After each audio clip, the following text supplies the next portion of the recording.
I finally went on my first European cruise and absolutely loved the experience, but there were some things that I liked and some things I didn't like, and today I wanted to share those with you.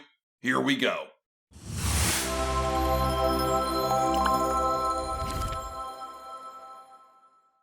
Hey everyone, it's Matt from RoyalCaribbeanBlog.com, and I really had a great first European cruise that took me to Norway on Royal Caribbean's Anthem of the Seas. It was a week-long cruise. I visited some amazing places, and it really opened my eyes to, well, quite frankly, a larger world of cruising.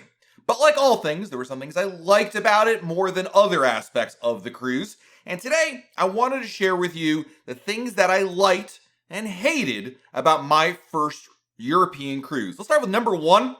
Was a like, and that is I really liked flying business class. You know, it probably isn't that surprising to hear that flying business class instead of economy is a more enjoyable experience, but the truth is, it really made a difference.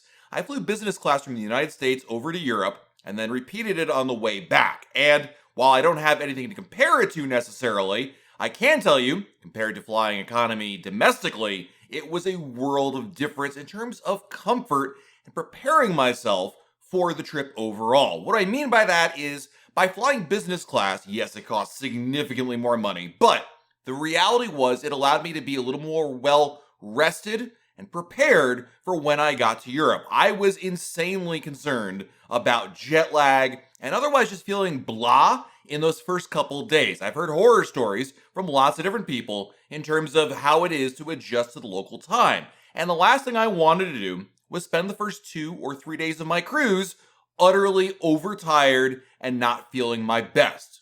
Now, the decision to fly business class was a whole lot easier considering that I was flying solo, which means I did not have to buy tickets for my wife or my kids, which would have greatly increased the cost of these flights. Again, they're not cheap, and you can make an argument that certainly if I had gone for economy plus or some sort of an upgraded but not quite business class experience, I could have still had a nicer time. But the bottom line is, the lesson learned for me was the importance of making sure I start off on the right foot and ensuring that when I got to Europe, I'm going to have as best a possibility of being adjusted and ready to go. Now, everybody travels differently, and there's nothing wrong with doing economy. I'm not here to tell you that if you take an economy coach seat over to Europe, you're gonna have a terrible first couple of days. Some people are really good at it. I just thought to myself, let me try this, and it ended up being a great investment for me. Next was something I hated, and that was the key. Now, it should come as no surprise if you've watched our videos here that I am not a fan of Royal Caribbean's Key program, which is a VIP access program in which you can pay extra to get certain perks and amenities during your cruise. Now, the problem I have with the Key, essentially, is that the benefits sound better than they really are. But, of course, it's been a little while since I had the Key, and I thought, well, I should try it again, and also try it in Europe. Maybe it's different. So I bought the Key for my 7-night Royal Caribbean cruise for a total of $188.93, again, for just one person, and it's for the duration of the cruise. And it gave me certain amenities like priority embarkation, being able to check my luggage on embarkation day, internet access, priority access to certain signature activities at certain times of the week, and some other nice benefits in addition to that. Without spending this entire video talking about the Key, there are 2 major problems I have with it. Number one, it is extremely front-loaded, meaning a majority of the benefits only apply on day 1. And the problem with that is you're paying it for the entire duration of the cruise. You can't cherry-pick your days, you must purchase it for the entire sailing. On this 7-night sailing, that meant that the best benefits overall were all on day 1, and so for days 2 through 7, there wasn't a whole lot of value there. But even worse for me was the fact that the benefits just sounded better than they really were. Or, in some cases, I could have gotten the same benefits without the Key. Let me explain. Number one, priority check-in time. People love this benefit because you get to board the ship, or check in for the ship at the very least, as early as humanly possible. This is very true, but if you follow some of our other advice and simply get a check-in time exactly 45 days before your cruise, you're going to get the same exact check-in time. Now, granted, the Key probably does board about a minute or 2 before other people if you're not staying in a suite. I really don't think it matters in the grand scheme of things, but it's a benefit you can get on your own. The reserved time for signature activities like the Rock Wall, Flow Rider, and Ripcord by iFly sound really cool until you look at the times they give you. It's almost always during dinner time or very early in the morning. And in many cases, this was also conflicting with what we were doing in port. regardless of it, it's never at a convenient time. And I feel like the times that they give you are times in which you could achieve those experiences without much of a wait to begin with. It's not like you're getting, as an example on other ships, water slides in the middle of the day. It's always in the morning hours, which is the coldest time, but also people are trying to sleep, especially on sea days. So I digress in the fact that otherwise, I'm just unimpressed by that particular benefit. The key provides internet access, but of course you can purchase internet access at a cheaper rate if you pre-purchase it before your cruise. And the reserved seating for shows like in 270 is great, except for the seats are usually in not so great locations. They're almost always in the back of the theater. And for a lot of people, they prefer to sit a lot closer. So overall, I don't recommend the key. I tried it again. I didn't like it. For that reason, I hated it, and it makes my list on this video. Next up is something else I hated, and I use the word hated strongly, but nonetheless, and that is my rib boat excursion. In the port of Geiranger, I booked a rib boat excursion through Royal Caribbean. It would allow me to go through the fjord and enjoy some great views of the Seven Sisters waterfall, which it absolutely did. So why did I hate this one? There's a couple of reasons. Number one, I saw the Seven Sisters waterfall and the entire fjord in our sail-in. Part of the experience going into Geiranger is when your ship sails into the fjord itself. You got to imagine the fjord is a U-shaped landmass, and the town of Geiranger is at the end of the landmass. So the entire morning is spent traversing the fjord and sailing past all these amazing viewpoints, including Seven Sisters Waterfall. On top of that, when we got to the waterfall, our ship actually spun around 360 degrees, so everybody got a view of it. And the waterfall is right near the town, so it was about 11 a.m. or so there was no real excuse, I would say, for sleeping in. Then on top of that, on our sailing out, when the ship left Geiranger, we were able to see the waterfall once again. So essentially, the rib boat excursion allowed us to see the same thing we had already seen, and we're going to see again, but at a different angle. And that was really cool, but it's a very short tour. It wasn't cheap, and overall, I preferred that I had booked something else instead. In fact, they had these two-person electric vehicles you could rent, not through Royal Caribbean, now I know they exist, and it would allow you to go to many different amazing vantage points that, again, you wouldn't have seen necessarily from the cruise ship. These are really impressive viewpoints that everybody wants their photos from. I was able to go there later in the day, but I much would have rather preferred to have had a longer excursion, one of these, and skip the rib boat. Again, the rib boat wasn't a bad tour, it just ended up being redundant because we already saw those things on the ship. The next thing that I actually liked about my Anthem of the Seas cruise to Norway was the beautiful scenery in the fjords. Now let me tell you something. While I'm complaining here that I had to see the same amazing scenery for a second and third time, it was still absolutely amazing. When you talk about a Norway cruise, you're almost certainly talking about these beautiful vistas that just capture the imagination. They are phenomenal, and this video does not do a good enough job of conveying to you how majestic and beautiful they are. I booked this cruise because of the fjords, and I was blown away by it.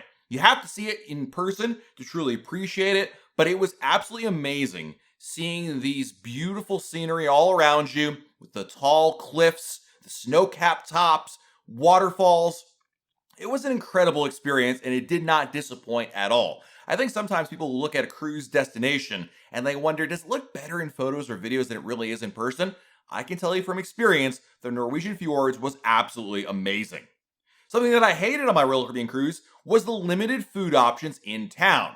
Now, visiting Norway and going to these amazing places, I wanted to ingrain myself in every aspect of the Norwegian experience. I wanted to maximize all my time on land, and that included enjoying the food that's available there. Yes, I understand that there's free food on Royal Caribbean cruise ships, but when I'm in a place like Norway, a place I don't get to go all the time, I want to indulge and enjoy what's there. The problem is probably twofold. Number one, many of the towns, not all of them, but many of the towns are very small. Geiranger and Olden are extremely small towns with just like 2 or 3 restaurants to choose from to begin with. On top of that, I found the food selection is not that exciting. I don't necessarily need to have the most foodie type options out there, but I found most of the choices to be pretty pedestrian tourist type stuff. Pizza, burgers, again, there's nothing wrong with those foods, but I was a little disappointed with what was offered there. Now, certainly when we went to Bergen, which was a major city, there were a ton of choices there. But in retrospect, if I were to plan my days both in Olden and Geiranger again, I would have certainly gone and gotten something back on the ship to eat rather than spending money on the food that was available because it was limited and also it was really pricey. Next on my list of things that I liked and hated about my Royal Caribbean European cruise actually was something that I really liked, and that was sailing out of Southampton because it was super easy. I get leery of sailing out of ports that don't have brand new Royal Caribbean cruise terminals. Having seen the amazing new terminals in places like Miami and Galveston, it has set a new standard for what the experience can be, both for embarkation and disembarkation. But I gotta tell you, Southampton in England was super simple. Maybe getting there was a little bit of a hassle in the sense that you had to take a train to get there, or there were buses, and it wasn't quite as straightforward necessarily as the United States, in my opinion. But once you got there, it was super simple. Again, I took advantage of one of my favorite tips, which is to do everything in the pre-cruise check-in before you arrive, so that way you can make it super easy when you get there. And the proof was in the pudding. When I got to the cruise terminal right at about 11:15 a.m., I never stopped moving throughout the process. Everything was easy. The staff that were working in the terminal knew what they were doing. They were efficient with it, and the process was about as fast and as efficient as you possibly could. And I think there's two reasons for that. One, I did my part and filled out all the information ahead of time. And then on the other hand, the staff was on top of it. And I think that's the next factor. It's hard to quantify sometimes, but in Southampton, they knew what they were doing. This was not their first rodeo by any means. And we were able to get from curb to ship in a matter of minutes. It was really, really nice. Something else I really liked about my European cruise was booking a balcony cabin for the views. You know, I often talk about the debate versus booking an inside room versus a balcony cabin. And in this case, I booked a balcony cabin, which might seem kind of strange, especially considering I was sailing solo. When I cruise in the Caribbean by myself, I rarely if ever book a balcony cabin. There's no point. I'm by myself. There's nothing to see. I mean, there are things to see, don't get me wrong, but it's not that exciting. I've seen it all, been there, done that. I'd rather save the money for either another cruise or a cool shore excursion or even a Royal Caribbean drink package. But here in Norway, I thought to myself, maybe it is worth spending extra for that balcony cabin because of the amazing views. Remember, going back to something I talked about earlier, those beautiful fjords, I wanted to see everything and take it all in.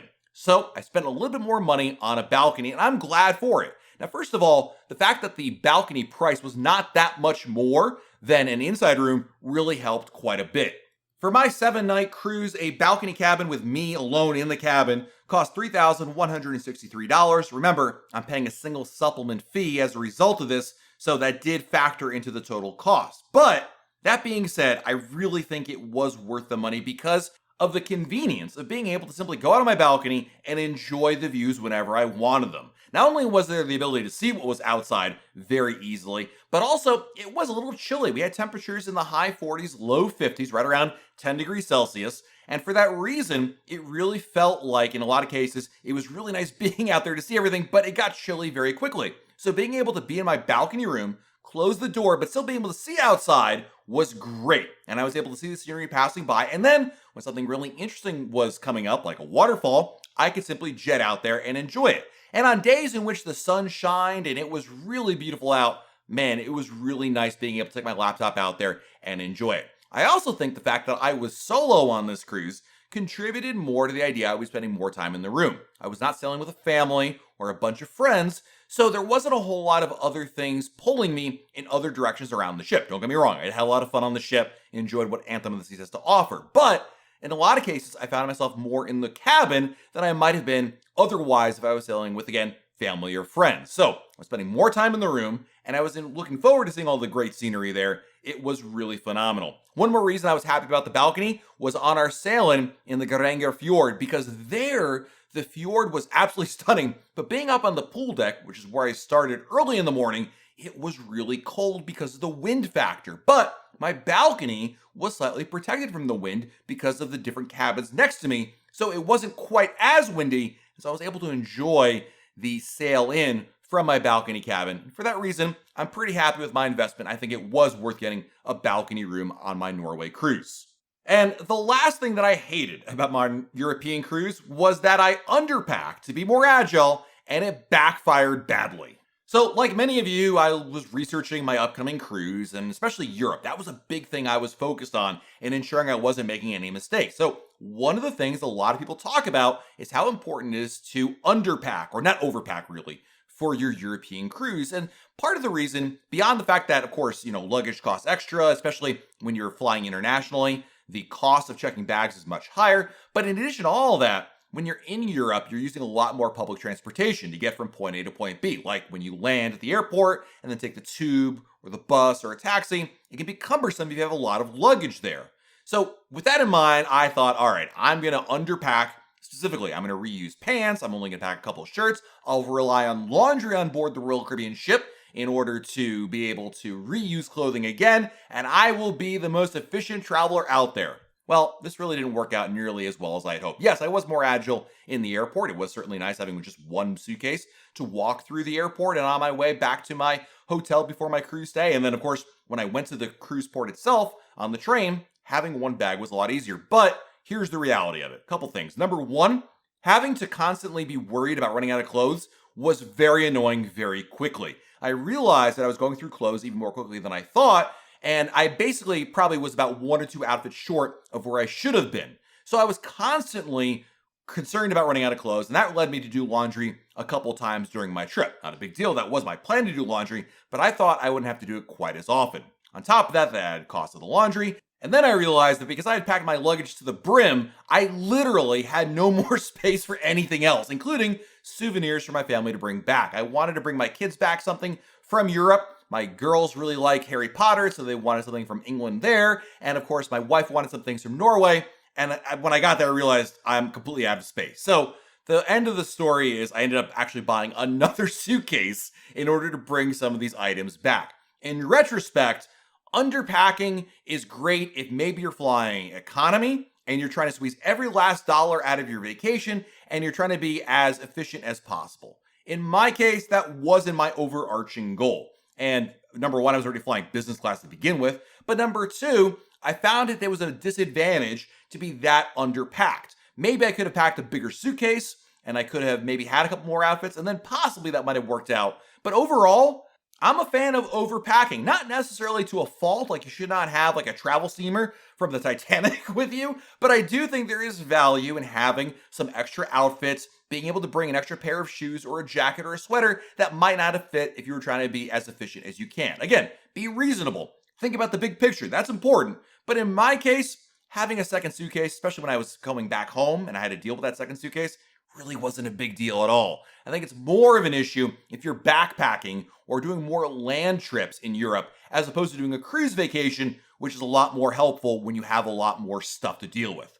So there you have it, my look at all the things I liked and hated about my first European cruise. Some lessons learned here especially, but I'm very much looking forward to trying my next European cruise on Royal Caribbean. Let me know in the comments below, what are your top tips for a European cruise? What tips did I miss about planning a European cruise? Let me know in the comments below. If you found this video helpful, hit the like button, subscribe to our channel, and turn on notifications. That's that little bell icon that lets you know we have a brand new video to share. This has been Matt from RoyalCaribbeanBlog.com, and we'll talk again real soon.